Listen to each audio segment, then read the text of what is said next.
upcoming teleportation, but now I could imagine the consequences. If Shiva wasn't the traitor as Hera suspected, then Earth was currently being protected by 5 gods, not 6. Hera had called this number critical for deterring enemies. This meant that the stakes were higher once again.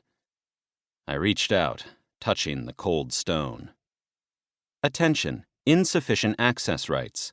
Would you like to open the gate to Shiva's domain by force? 100 SP. Yes, 1%. No, 99%. Attention, the gate is damaged. An attempt to open it has a 99% chance of causing its destruction. The chance of success was small, but considering all the players, there had to be thousands of such gates scattered across the personal rooms. And if the break-in wasn't a rare bonus, someone could potentially get into the domain while the owner was dead, although I doubted the gods would look kindly on such an attempt. In any case, I was interested in the gate for a slightly different reason. It was difficult not to draw a parallel between Shiva and the Great Y, who had suffered a similar fate. Initially, I'd planned to fight my way through to the temple, but the idea seemed naive now. Capture the altar? I really doubted that such a valuable object would be located in the center of an ordinary city. Unless Sar itself was a divine domain, but this seemed very unlikely. I'd bet anything that a projection would be waiting for me at the temple, like the one that the golden monkeys had created. It would be a kind of door that one had to open somehow. Judging by how easily I'd struck a deal with Hera, the gods believed I had no, or almost no chance of pulling this off without their help. At least it explained why I was allowed to remain independent.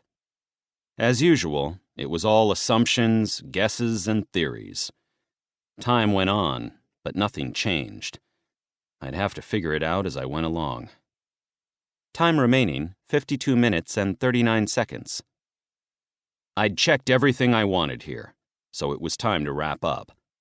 I went back to the scattered bags and, sighing, began loading them onto the motorcycle. They were so full that, despite the reduced weight, I could only carry them all for a very short time. Unless I just threw them into the portal? Bad idea. Okay, it was time to check out the mission gate and get down to business. Global task number 3. Type, Conquest. Information. This is the heavenly city of Sar, which once belonged to the goblin nation. Their gods lost and were defeated. Although the enemies have retreated, a curse hangs over the city. The center of the city is controlled by the undead, while the outskirts are pillaged by the surviving goblins. Once allies, the living and the dead come together in the fight for the altar. Additional information. Earth is in danger. The enemies are strong and numerous. The only chance for our world to survive is to seize the altar of the Great Y, a fallen goblin god, and dedicate it to one of Earth's gods. This is the only way for our world to become strong enough to face the threat on equal terms. Destroy the enemies, whoever they are, and then fight your way to the altar. Hurry, or you might have nowhere to return to. Global objective. Difficulty level, A.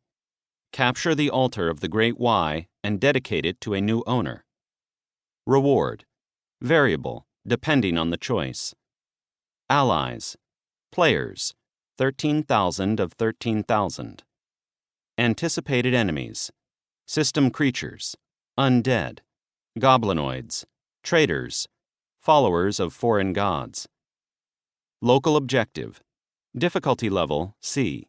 Survive for 1,000 days. Reward. Return to Earth. Penalty for failure. Death. Nothing had changed since last time, except the number. 13,000 people. No one had managed to kill themselves yet by jumping through the portal without waiting for the others. It was a huge number of players. But on the other hand, it could have been more. We'd lost 2,000 soldiers before the campaign had even started.